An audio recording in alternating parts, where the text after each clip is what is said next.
Benjamin Netanyahu is a dead man walking. It's only a matter of time. Israelis are trying to kill him.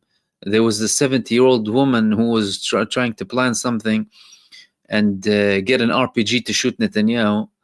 Hezbollah reached his window, his home window, and many people want him gone, inside of Israel and outside of Israel.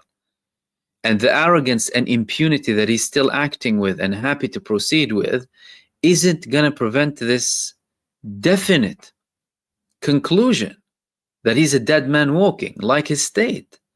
It's on the path to oblivion. In the meantime, of course, they're trying to hide everything with all of this genocide and barbarism against the Palestinian people, but this isn't going to work in the long term. And the days where they can think they can get away with everything they do will be over very soon, especially when they start escalating again. Now, in relation to this escalation, again, they said that they killed the spokesperson of Al-Qassam, Abu Ubaidah. They, of course, the Yemenis also confirmed that the prime minister was assassinated and ministers were killed too.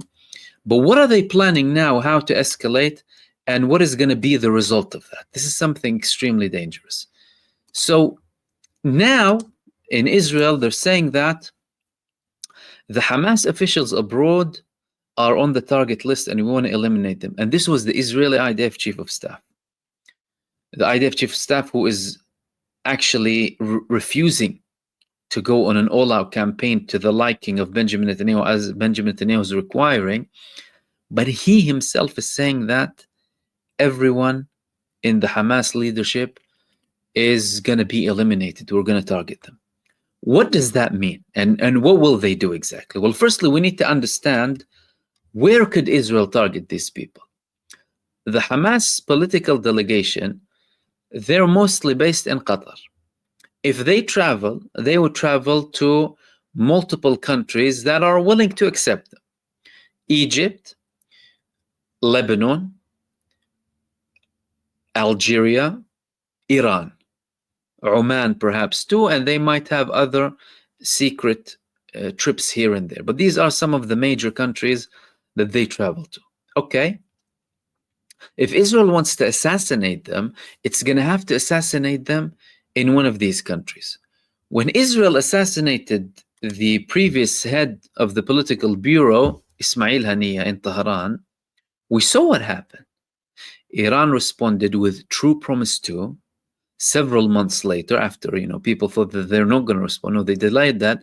They landed the biggest attack against Israel in its history, the biggest missile and drone attack in Israel's history. Israel was destroyed.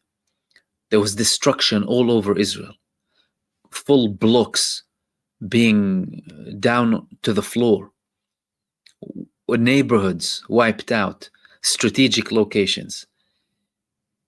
If they target another figure in Iran, which could be a very likely move from Israel, because they want an excuse to attack Iran, or they want an escalation that they can try and justify initially, like, oh, they had a senior delegation from us, they were going to attack them again.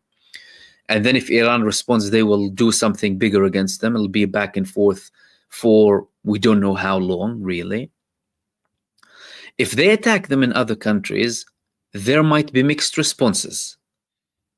In Egypt, we have never seen an Israeli assassination on Egyptian soil of a Palestinian figure, so that would be unprecedented. An attempt happened in Jordan before against the then leader in Hamas, Khalid Mish'al. He later on became the political bureau leader, but at the time he was a very senior figure. The Jordanian authorities immediately demanded the antidote from the Israeli Mossad, who immediately handed the antidote, and basically the Jordanian authorities at the time saved his life and asked Israel to release the spiritual leader of Hamas at the time, Ismail Haniyeh, Sheikh Ahmad Yassin.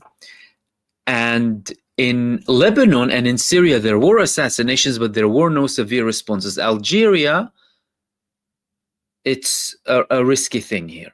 Another option would be Turkey.